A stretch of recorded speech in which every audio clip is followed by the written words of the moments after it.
They say about shower thoughts is true. And we're just gonna try to go around there. We came in a little... Now on first inspection, we have an idea of the shape.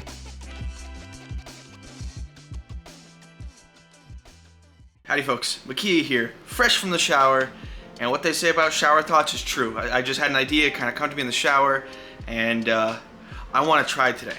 So a while back, I made a video on Metashape, kind of making models with drones, and you know, getting into this whole FPV thing, I was wondering like, how hard would it be to make a 3D model with FPV? Now obviously the Mavic drone series, or a lot of the kind of photo drones, have the compensating gimbal on the front, you know, to kind of stabilize the picture automatically, and you don't really have that with the FPV drones, especially with the TinyHawk 3. It's just a really crappy, well, not crappy, but tiny camera on the top. And so what I want to try is, with my beginner skills, I'm going to try going to a park and to see if I can do an orbit around myself. One, to test if I can orbit, which in the simulators, it can do like an elliptical, not really a circle. So we are gonna try kind of working on my orbit skills and take my single cell battery to the park and attempt to see if I can make a model with a video.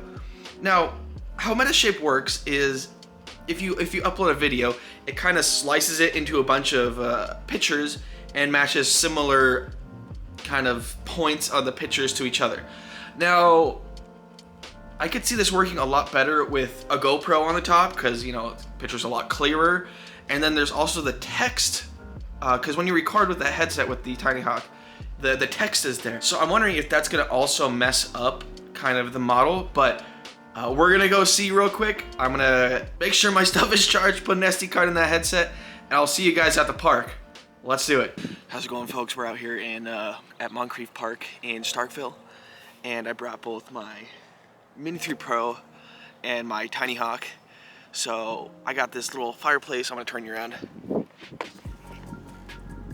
I got this little fireplace here, and I'm gonna try doing kind of an orbit around with both freehand. I'm not gonna use the orbit mode on the Mini 3 Pro, and we're just gonna try to go around there, and then we'll take that footage home and try to go on to the next part. So I want to get the drones up, take some videos real quick, and then we'll be back at the house where it's not cold and I'm shivering, and I should have worn a bigger jacket.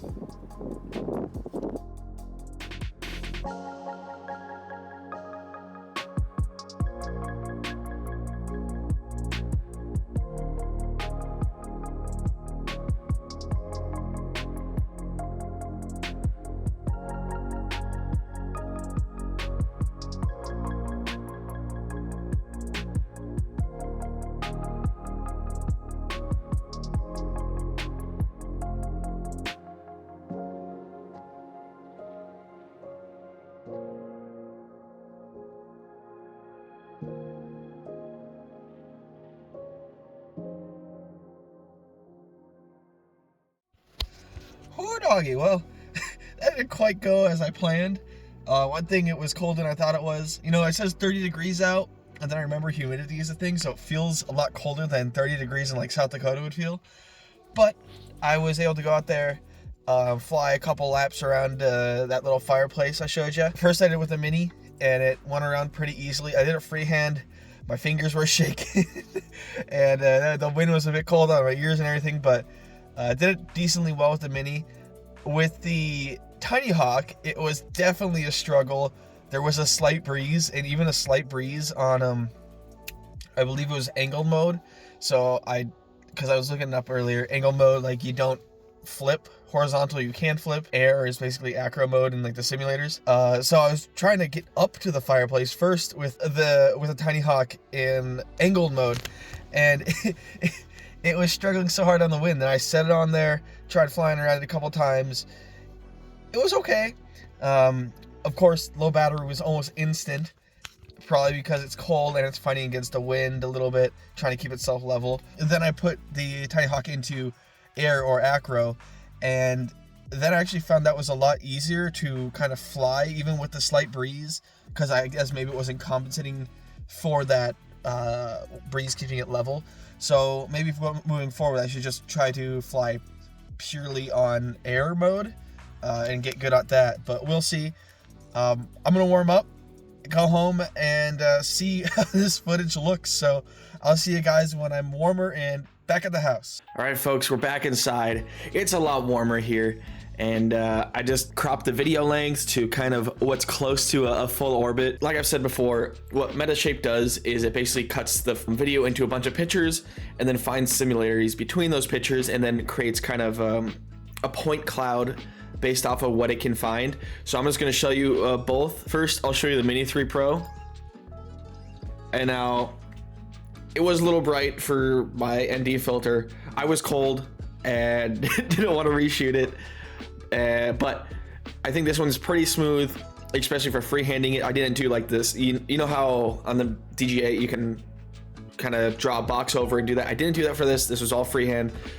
It's a very level. There's a lot of compensation for the wind. You can kind of see some bouncing, and that's from some of the wind.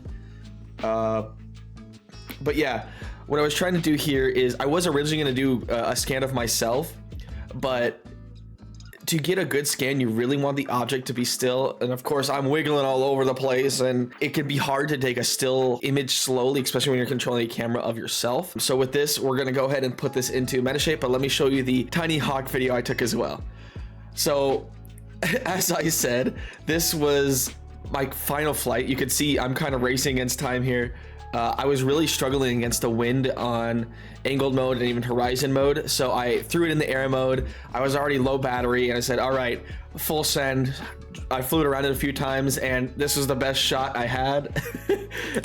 So we'll see how the letters kind of map onto the model, or I think we're gonna get the chimney part of this fireplace, but I don't know if we're gonna get it completely.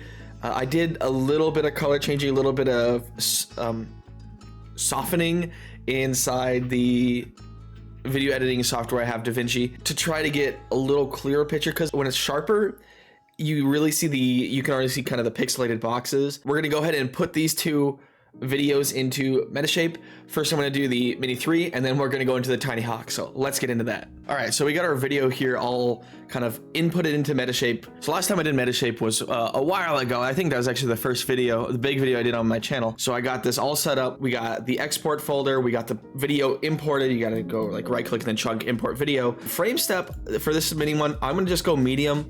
We're not trying to make a big model. We're just trying to compare kind of vaguely what the TinyHawk looks like versus what the Mini 3 looks like. So we're going to go ahead and start this from the beginning. Just kind of go through it real quick. Yeah, that's the right video. And we're gonna let this go, and I'll be back when we see what the point cloud looks like. All right, a little bit before point cloud, we gotta align the photos here. So we're gonna process align photos. We're gonna do high, yeah, sequential, because we're literally chopping frame by frame. If you're doing like a top-down map and you're using one of those softwares that you get on your phone, that's not necessarily what you need to do is sequential, but for doing videos, I found that sequential is kind of the easiest thing. All right, look at this. We are here in our model. Let's see what we got. We can make out me kind of in the corner, that little blip of maroon. We can see the fireplace decently already. But we're gonna go ahead and reduce to stress on the system, and we're just going to resize the region a bit. So here we got our point cloud. It looks honestly already, this was the Mini 3 Pro, this is already fairly clean from my opinion. We have a few random points out there. I'm not quite sure what that is from a glance. Let's go ahead and look at what our camera or orbit look like, and look at that. It's fairly smooth. We got, obviously I was hand controlling this. It's not a perfect circle, but this is what our photo breakdown is here. So it's a fairly decent elliptical, but it's not gonna look like that for the TinyHawk. I almost guarantee you it's gonna be hilarious. But we're gonna go ahead and create we'll first optimize cameras, and then we'll build a model, and I'll be back with you. All right, we're back. It just finished making the model, and already I'm impressed. Okay, like this looked pretty darn good. Obviously I didn't have too much of an over angle. It is missing some of the finer details in the middle here with the grates, but if you're just given like a client a easy view of what's here.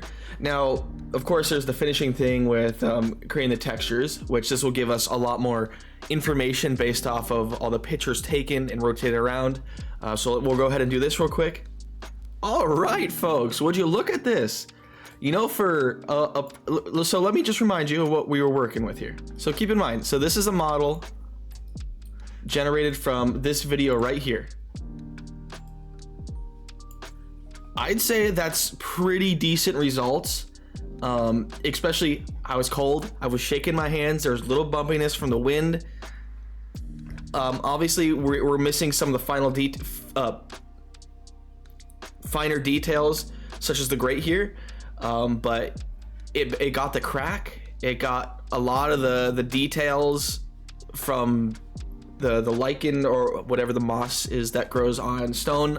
I'm not a stone moss professional yet. But yeah, I'd say the Mini 3 Pro was definitely a success. Let's go ahead and just kind of rotate around this thing. Oh, you can see the inside. Ooh. But let's see here. We got the back crack, and we got pretty much decent coverage all around the whole model. So yeah, we even look at the textures on the ground. They look great. You could almost plop this in a video game with a little cleanup on like Blender and reduce the surfaces. I might do a video on that in the future. But yeah, Mini 3 Pro, success. Now let's get into the fun one. We got the TinyHawk all set up here. We're gonna go ahead and run, see what pictures can even be aligned, if any, and then we'll go from there. All right, folks, so importing the TinyHawk footage actually failed twice. It gets through most of it, and then almost towards the end, like it gets to about here, then there's about 2 seconds left of the footage, and then it just can't handle it. I already see some things that are gonna be kind of red flags. Pictures like this are definitely going to mess with it. But when the camera flickers, that's causing this. So I'm gonna go through, delete everything that looks like this. I'm gonna try running it and seeing how many pictures can actually align. Okay, I noticed an odd issue because when it finished generating finally, I set it to large steps this time. But looking through the folder here, it almost looks like some of the frames repeat itself. So I went a little more in depth. I opened up the pictures, and lo and behold, frame 49 that was cut and frame 78 that were cut. If you look at the time on the actual video, it is the same. So something is going on with the import with this video. It worked fine for the mini video, so I'm not quite sure what's going on. I'm just gonna make this easy. I'm gonna clean up the folder. Then we'll do the point cloud. It'll be funny. All right. We got our pictures here. There was some weird repetition with the video import. I'll have to figure that out after this because I just want to see this work. I did remove anything that was super glitchy, disfigured. So we're going to go ahead and try aligning the photos and see what happens. All right, we got our point cloud here. Definitely not as good as our previous one, but we're going to go ahead and try aligning the cameras or optimizing cameras. Sorry. Let's just see what the camera loop looks like here. I remember we had a little bit more smooth, but we came in a little, we got kind of an orbit going on there a little bit. We're gonna go ahead and shrink the area on this, and I'm gonna process it into a model and we'll see what it looks like.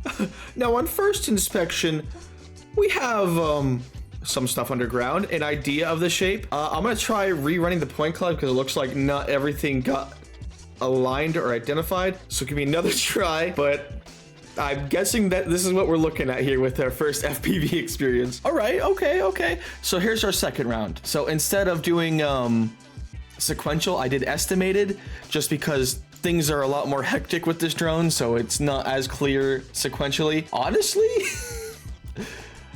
let's go ahead and build, before I do a final essay here, let's go ahead and build textures and see what it looks like. All right. This is pretty funny. Okay, so we have our model, and the interesting thing, if you look closely, you will notice that there are numbers over everything. So we have, I would say, the general shape. Keep in mind, I'm a beginner pilot.